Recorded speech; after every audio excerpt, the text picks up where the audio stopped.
And we begin at 4 today with a new bombshell documentary detailing accusations of criminal sexual misconduct against actor and musician Jared Leto. Good afternoon, everyone. I'm Colleen Williams. And I'm Kathy Vara. Michael Brownlee's off today. The BBC documentary titled Jared Leto, Hollywood's Dark Secret features several women who say Leto assaulted them when they were teenagers. One victim says an assault happened in Leto's home in Southern California.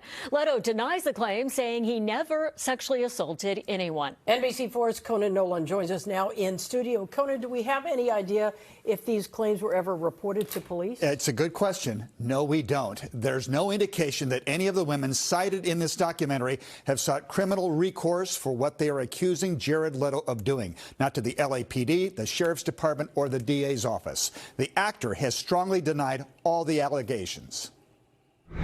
He is one of Hollywood's most eclectic actors, having starred in multiple high-profile films: Fight Club, House of Gucci, American Psycho, with an Academy Award for his role as a trans woman in the 2013 film Dallas Buyers Club. He's also behind the Burbank-based Hive Media Group, a social media marketing agency, and is the frontman for the chart-topping rock band 30 Seconds to Mars, which he once promoted by scaling, with permission, the Empire State Building. I saw my mother in the window of the 80th floor, and that was a nice surprise. But now 54-year-old Jared Leto's image is in crisis. I don't even know how to say this part, but he grabbed my hand and he, I guess, started, touching himself with my hand. A new documentary from the BBC released today cites 4 women who accused Leto of sexual misconduct when he was an adult and they were teenagers. In the documentary titled Jared Leto, Hollywood's Dark Secret, one of the women says she was 17 when she was sexually assaulted, while another accused Leto of statutory rape when she was also 17. One woman says she was 19 when Leto threatened her with sexual assault. Another says she was 16 when Leto propositioned her. I had mentioned to him that my dad was in law enforcement, that I knew with certainty that here in California, the age of consent is 18.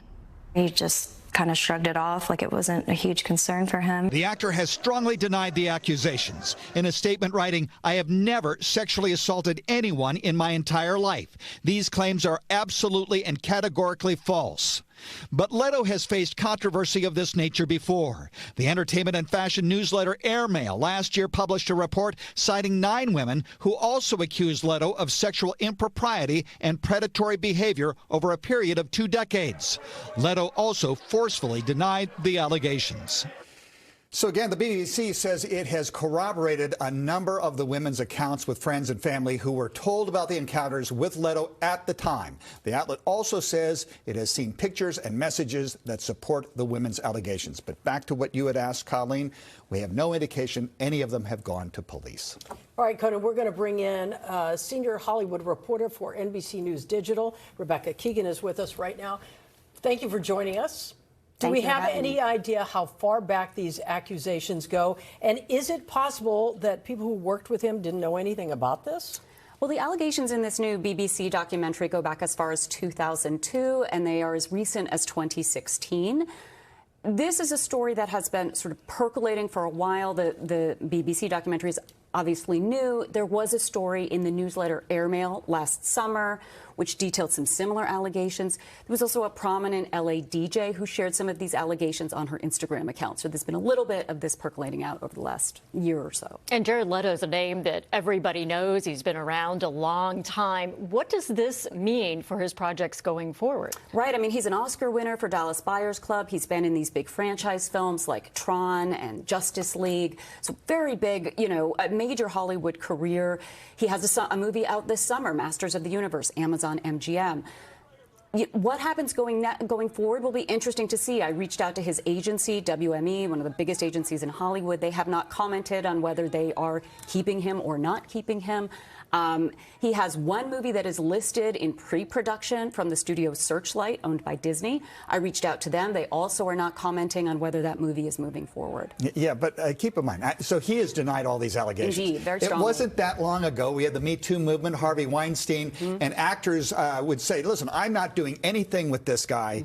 But we're not seeing that thus far. And you're taking the measure of the rest of Hollywood, I would assume. Indeed, and there are certainly people, public figures, who've been accused of misconduct since the Me Too movement who have moved back into acting, performing. One of the things that does feel different about this is that multiple of these allegations involve people who were underage at the time the acts allegedly took place.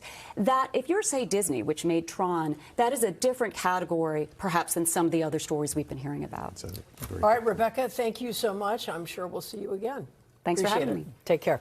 And, of course, we will continue to follow this developing story. You can read more on our website, NBCLA.com, and our NBCLA app.